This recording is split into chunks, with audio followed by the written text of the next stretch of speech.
All right. Well, welcome to the second book club meeting. We got the same crew here as last time. I'm super excited to dive into this past month's read, which was The Power of Ritual. Um, yeah, so I guess to start out, this was Laura's pick, or I guess Laura's suggestion, and we all kind of helped pick it. But I figured it'd be a good idea to just kind of start out by you explaining where this book came from, kind of what prompted you to read it. Yeah, take us away. Yeah, so I read this book at the beginning of kind of COVID, so back a year ago now. And it was a suggestion from a friend who had she was quite religious, and through the lockdown was finding it challenging to kind of have that piece of like community taken away from her. And I grew up in a relatively religious household and kind of went through a similar transition when I went away to school. So anyway, she had reached out to me and we were talking about it, and she ended up reading this book, and kind of through reading this book, I think we both had the interesting perspective of what can we take from religion if we're no longer, at least in my case, no longer really interested in that piece. But there's a lot, I think, to learn in terms of like the habits and the rituals that come from it. And how we can kind of take the non-secular and kind of replace those, if we will, to something that maybe serves us a little bit better, and customize it to where we are in our lives, because I think that's the other thing, that like the rituals and stuff that we have may not fit us at all times, and being able to kind of have them grow with us is valuable too. So that's kind of where that book came from. And I've tried to have a few of the rituals that I did the first reading, I kind of this time tried to like rethink about them and stuff, so have some new perspectives as well, which is good. Yeah, that's really interesting. I remember a few years back, I was talking to a friend of mine who, again, grew up in a really religious household, but didn't necessarily feel like she connected on all levels with her religion. And she actually was in academia and was studying like the psychological impact of being a part of a religion that you don't necessarily not believe in, but necessarily feel connected to, or I guess, yeah, fully believe in. And it can actually have negative psychological implications if you kind of feel that disconnect. But I think what this book teaches us too is that it's so important to have that connection to something. So giving yourself the space and the opportunity to find what that might be, I think is really important for all around wellness. I thought the funniest part about the book is how it started off talking about CrossFit. And I know Ben, Jess, and myself are into the CrossFit community world. Laura dabbles in it in her programming a little bit more now than before, but I think it was really interesting how they like acknowledged that, yeah, CrossFit is a cult. Um, but that term doesn't necessarily have to have such a negative connotation. So maybe that's a good place to start to kind of converse about and how we feel connected or not connected, disconnected to our CrossFit communities and kind of what other communities we are a part of. I think 2 days into reading this book, I actually messaged Jess and I was like, how good is this CrossFit stuff? And she's like, wait till you get to the Harry Potter stuff. It gets even better. So I think in terms of the actual book, having him put that at the start for me was like, all right, I'm going to read this whole thing.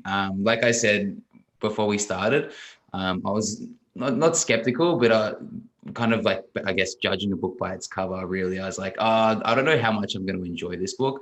But I was genuinely quite surprised. And a lot of the stuff that said, it was like, oh, yeah, that kind of does make sense. And obviously, when you get him talking about something like CrossFit, which does kind of strike true for me, there's always going to be like a little bit more of a level of investment and paying attention to what they're talking about. I found it quite interesting as well, maybe similarly to Laura. Like I mean, technically grew up a Catholic. I went to a Catholic boys' school.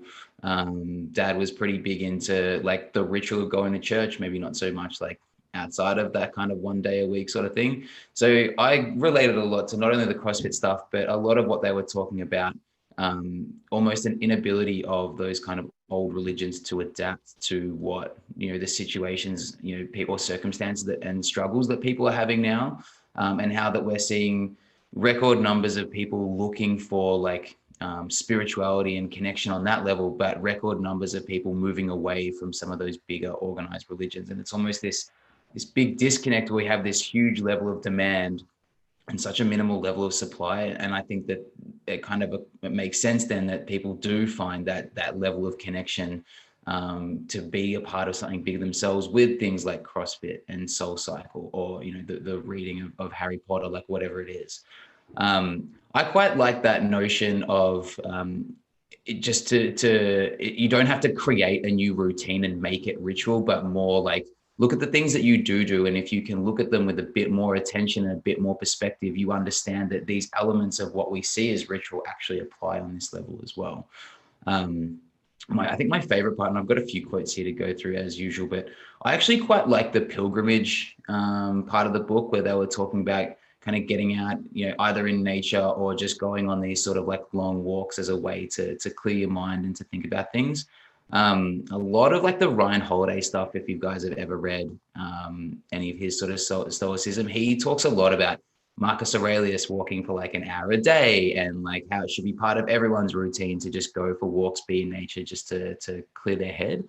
And I've got a really good mate of mine who every Sunday, like just to give Kat 2 hours without Matea so that she can, you know, get some study done or some work done, we'll go for a walk. And it's the same walk basically every weekend along the bike path down here that runs, you know, kind of the back of the house.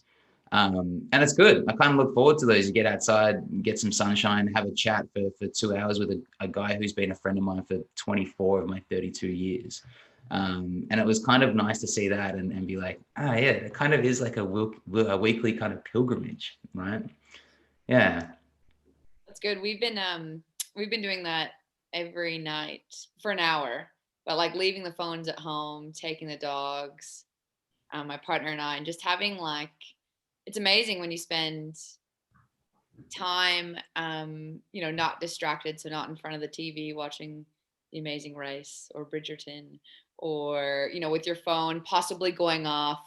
It's a bit of extra disconnect. Like I just leave my phone at home, so there's not even an urge. Take my watch off, like it's not even an urge to check it. Yeah, which is you're right. Like it's just a different way to, I guess, let your brain process the day and switch off and have a positive ritual. The other thing going on, I mean, I had a lot of quotes as well, I'm sure, to everyone, but the biggest thing for me that was like a light bulb moment was, I love Harry Potter.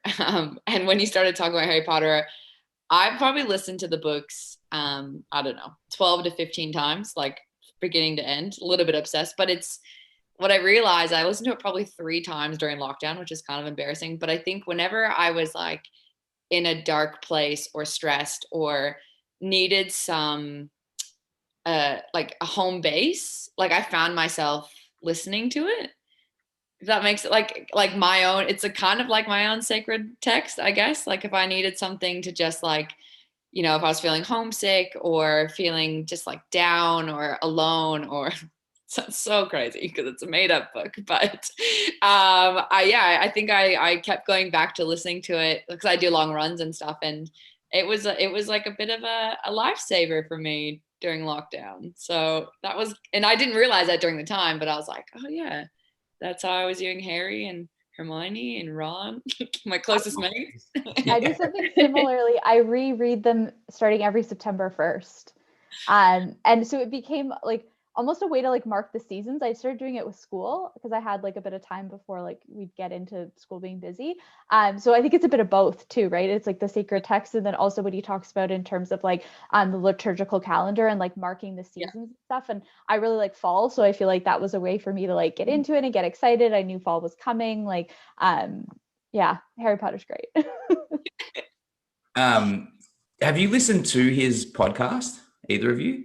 I just started it. Yeah. Is it pretty good?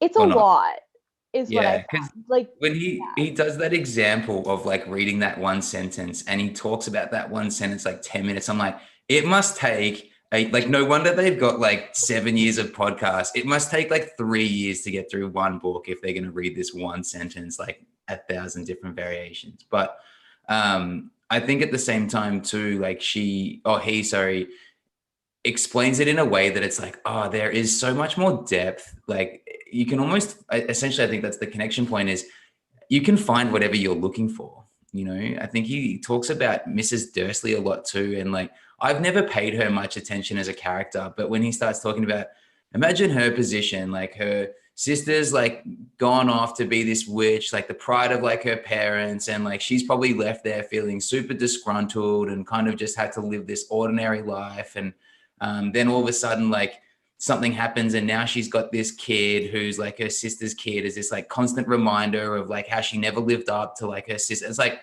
holy shit. Like that changes like your opinion of her when you, and I guess the beauty of that is like, you know, again, don't judge a book by its cover, but how many times have you met someone and you have this like initial impression that once you actually start talking to them and get to know them, it's just like completely shattered and you're like, I can't believe how wrong I was, you know? So I think that's so true. And I think social media as well, like who you think somebody might be if you are introduced to them through social media first, or like their online presence first, and then you meet them in person. I think it's so easy to judge, you know, a book by its cover or a person by their social media presence, and be completely off when you actually meet them in person. So I like that kind of connection there too. Yeah. I've never actually read Harry Potter. Oh my God. So, Maggie. What? So I will get on that. I think that it's really important after reading this book. But I want to go back to something that Jess said about her walks and going for her walks and completely disconnecting. And I think that's something that I never had during my training sessions before joining CrossFit, because I would always train on my own in a gym or whatever it may be. And I'd always just be going at my own pace, you know, being able to check my phone whenever I want. My program was on my phone, all that sort of thing. So that was one of the things I really, really enjoyed about CrossFit right off the bat, was the fact that it was just this time to disconnect. And I felt like that gave me ample opportunity to, you know, really dive into the community and have that community feel too. So yeah, and I know Laura and I talk often about optimal training times based on when she's going to be the least distracted by work or other things too. So yeah, a really important part of the disconnect to then reconnect to something maybe a little bit more important. Yeah, obviously the CrossFit does resonate. I think he talks about an example of someone he interviewed and they were saying they're looking for a new house, but they're happy to pay more of a premium to be closer to the community which they're a part of. And I get that. Like Kat and I, you know, whenever we book holidays or trips like overseas, it's always like, well, where are we staying and kind of how far away is like the closest box if possible, right?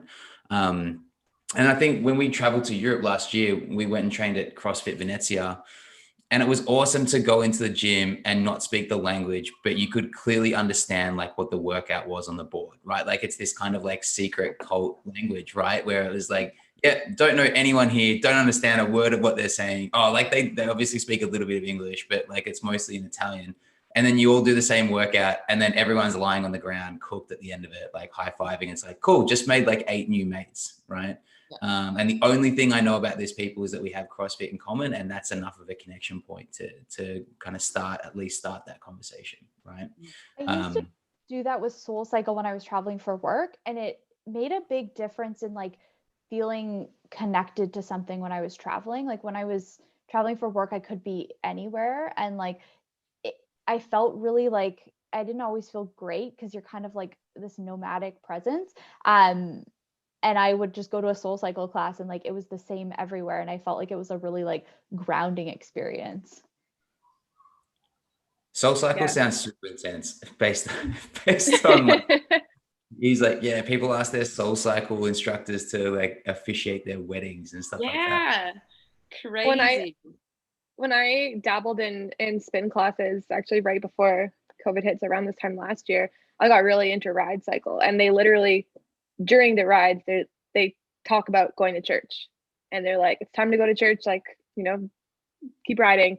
Anyways, I felt like during one of the ride cycle classes was the closest I've ever been to meditating. It's like it is super, yeah, I don't even know how to explain it, and Laura, you probably understand a little bit, but like it's a hard experience to explain unless you kind of go through it. But that's what gets you hooked as well, as you want that feeling, not necessarily like the workout itself. And again, escaping, you're in a dark room, obviously no phone or any sort of connection to the like electronic world. Yeah, it's an experience. I could see why someone would ask them for personal advice. It's ironic, right? Like you look at all the things we do to try to have more connections, social media, Strava, like Whoop, like whatever it is, like we all belong to, all these different communities, more and more connection. It's like how much more disconnected all of that actually makes us feel. And it's like, what do you need to do to be the most connected is like take your phone away, take your watch off, like just be like offline, So the irony there is definitely not lost on me either. Yeah. Do you want to share some of your quotes that you picked out, Ben? I think my favorite quote, I always have a lot of favorites, me, Mags. He talks about the study they did at the Ohio State University. They said the study showed that our bodies can hold tension and negative emotions that are released through activity. Our emotional brain is less inhibited when we are exhausted. So high intensity workouts literally provide an emotional release, right? And I think that is something that we see a lot as coaches too, right? And I guess as coaches in the gym, someone comes in, maybe they've had a bad day and like they put themselves through the ringer for the workout. And then as soon as it's over, it's like this release. And it's like they don't have the energy to be stressed and pissed off and annoyed at like whatever it was that they were carrying when they came in the gym. And it kind of goes from that point too of it's then so much easier to have conversations at that level, right? Like, or, you've been into a CrossFit class or another gym class, and it's like at the end of it, when everyone's hanging around talking, and it's almost like that inebriated brain, like how much easier is it to have a chat with some people you've never met after a couple of drinks? And if high intensity activity has the same effect, it's like we should be encouraging our clients to hang around after class and chat, because that's going to encourage the sense of community in general, right? So that's, I guess, one of my favorite quotes, but also, I guess, an answer to what are the things that I'm going to start to bring into my more regular practice. We had a boot camp at Prince on Tuesday, and 14 people on the car park rooftop in St Kilda overlooking the city.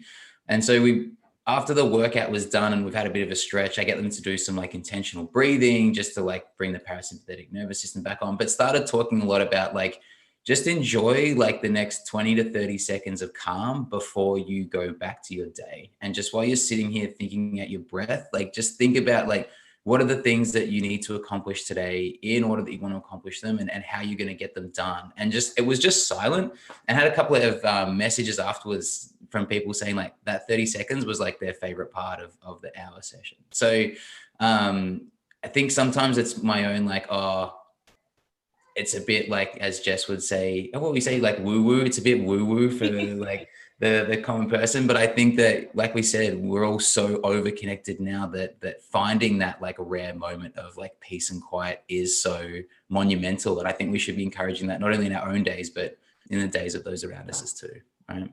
Mm-hmm. Yeah, I love that. Jess, do you have a quote that you want to share or take away? It's so I just love this, like, it was a running theme, so we're not a specific quote, but repetition without intention and attention is a habit, and bringing full attention and heart to an activity, that's a ritual. So yeah, it, like, I think like Laura said, that she, like, I kind of like thought about everything I do all the time, and I've been tying it in with Green Lights, Matthew McConaughey's book, and doing things where, like, if I wake up and like the kettle's full, I'm like, oof, green light, did that yesterday, awesome. Even though it's really tiny, but like having like some intention of like actually thinking about like feeling like the warm cup of coffee I'm having, which sounds really small and simple, but like I basically have like 5 minutes before I start with clients in the morning, and like I kind of like have been trying to just bring attention to that detail. Or like, for example, if I'm like out with the dogs and can't, like, don't have my phone, I'm not listening to a book, which I usually am, but if I'm not doing that, I'm like actually trying to like lie in the grass and like feel the grass and feel what the wind feels like, and just like those really small tiny things that we just don't do, and we take for granted.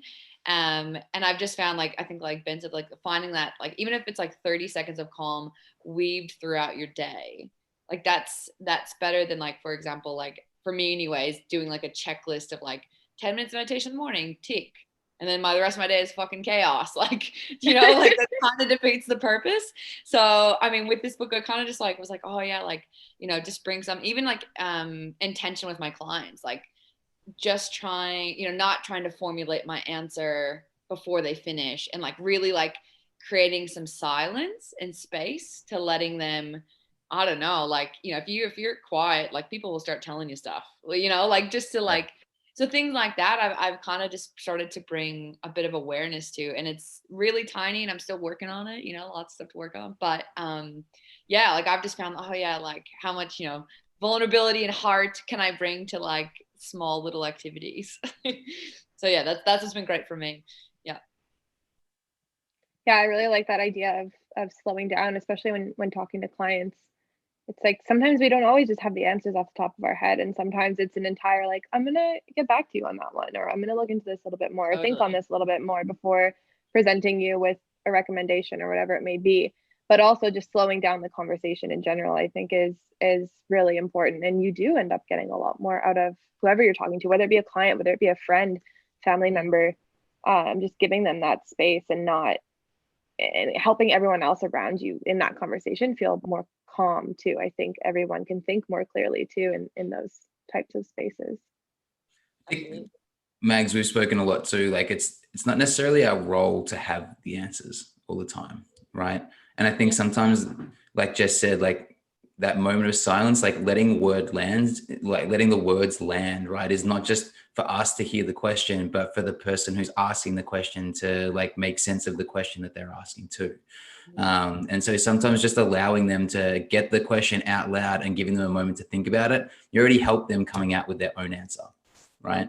But yeah, it's yeah. I remember I had like an aha penny drop moment on this topic a while back. I was working with a client who was a GP, and she would present me with some like issues or problems or whatever it may be, and she would see almost like the panic in my face trying to come up with an answer right away or a recommendation right away. And at one point she was like, you know, I don't expect you to have an answer right off the top of your head. Like, I understand, like, patients come to me all the time and they want an answer right away, but I've gotten used to telling them, like, I'm going to look into this and get back to you. She's like, so that is totally fine. Like, I appreciate it if that's like kind of the route you're going to take. And that has stuck with me for years. So yeah, definitely a good learning piece. The piece I like about the intention a lot, and like bringing the intention to what you do daily, he talks about the times that it's the hardest is sometimes the times it's the most valuable. And for my family growing up, we always ate dinner together, and it was a like, put your phones away, like we're talking about our day kind of thing. And reading this, I realized how much I like that. And my husband and I do that most days, but the days that I'm tired and grumpy are the days that I'm like, let's just like eat in front of the TV, whatever.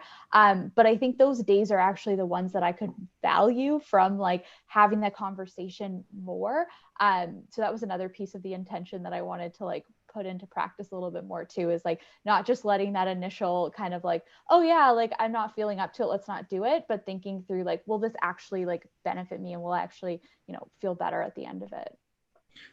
I think the book was a real reminder, or like for me personally, like just how much ritual is associated with food, right? And I guess as a nutritionist, it adds like another level of depth and complexity when we're talking about like the relationships and the emotional attachment that people have to food, and how many, you know, we talk about comfort eating, you know, is it because you're hungry and it's a caloric need, or is it because like you really miss a parent and this was a dish that they used to cook all the time, and this is like the only connection that you feel you have to that person? And as a coach, like how can I tell that person like you got to cut back on the pasta, right? Like it kind of like it adds like another level of complexity about you know, the degree of conversations which we should be trying to form connections with people that we're trying to help and work with, right?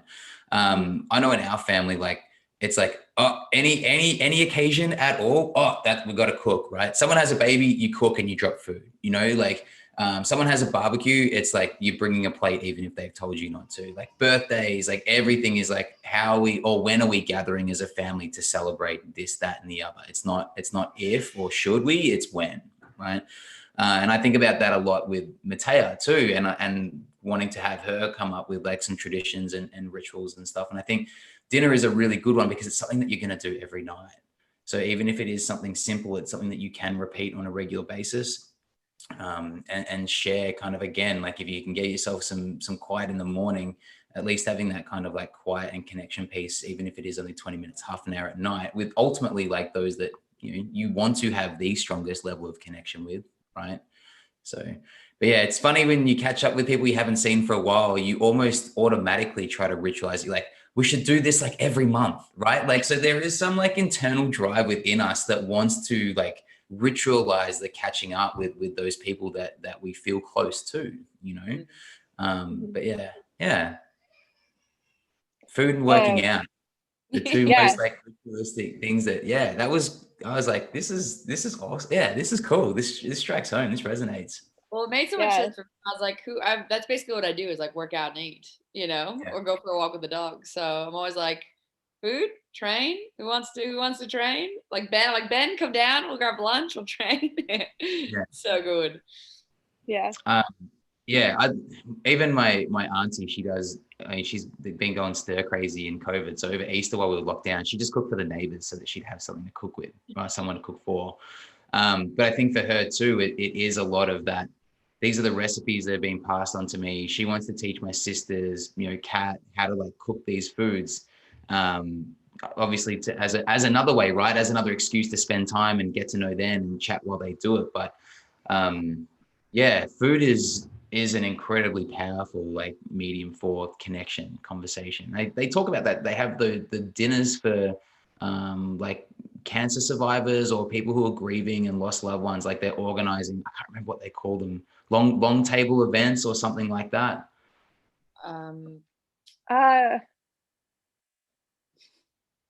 That's gonna bother me. It was something like that, where it was basically like, here's an open call for dinner for 8 people to work as each other's support group, where like we've all got common grief that it's okay to talk about, right? Mm-hmm. Yeah, that's really cool.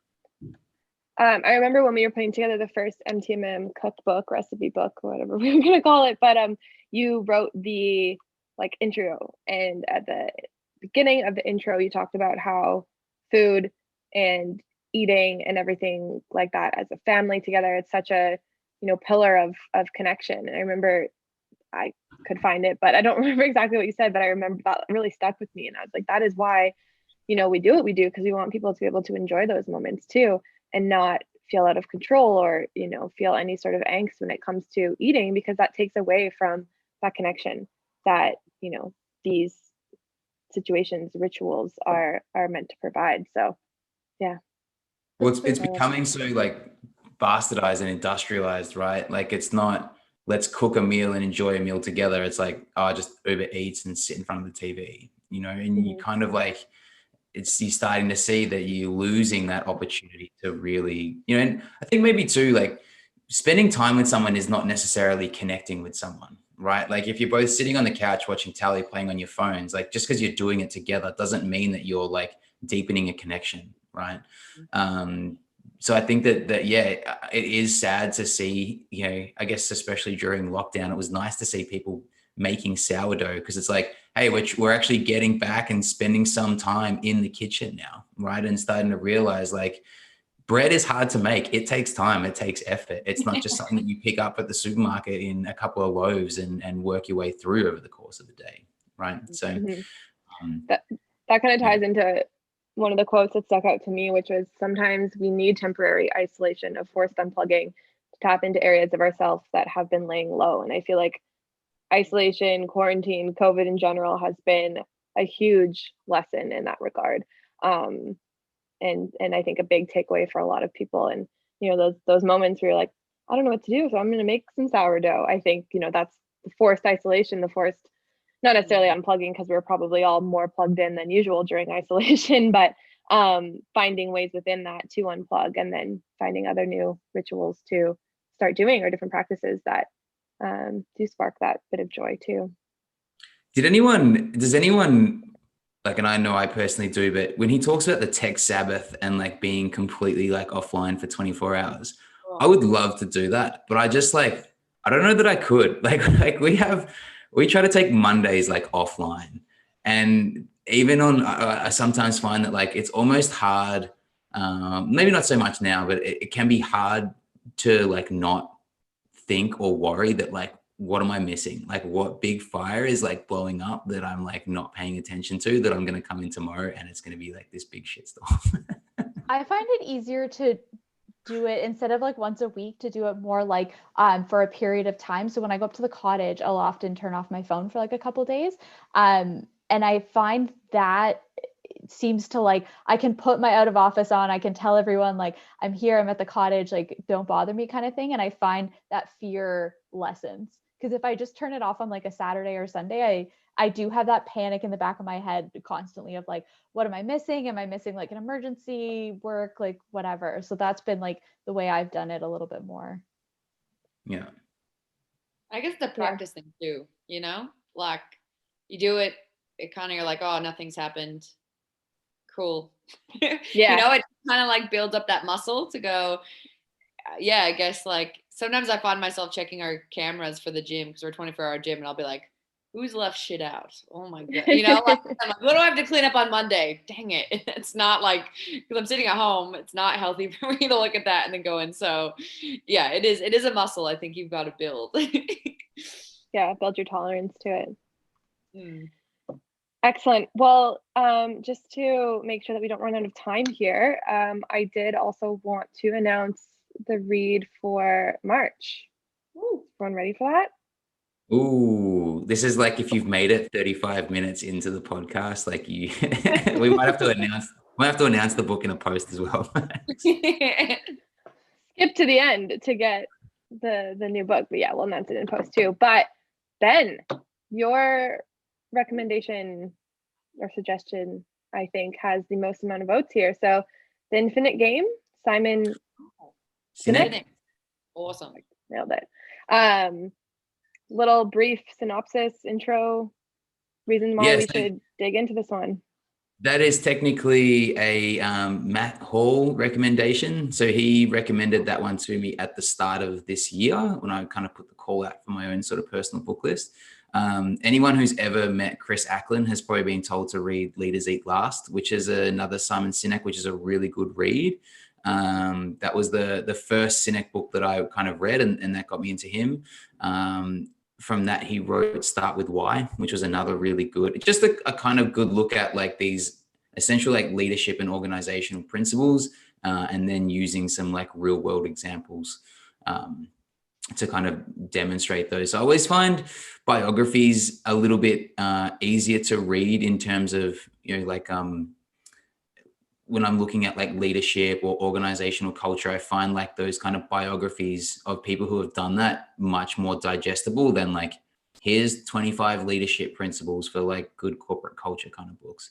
And I quite like the way that Sinek does a bit of both. He's like, cool, here's the principles and here are some really good real life examples of how that's been done. So I've got a feeling, because Magsy has sprung this on me, I haven't got the synopsis right in front of me, but I think that The Infinite Game, I think the idea is that there's a, you know, we can all succeed by working together. It's not that my success is detrimental to your success, and it's not me or you. It's a bit more of like what we can do to make sure we all come up, which is, again, you know, from an MTM perspective, definitely like one of the pillars of what we're looking to do in general, right? Is create that good guy alliance. You know, there's so much crap out there in an industry that we're all trying to refute, that there's too many, you know, bad guys for us to start squabbling it amongst each other, right? So I think that's what the book is about. Maybe if I read the synopsis and I got it completely wrong, we'll edit this part of the podcast out and down and do an announcement.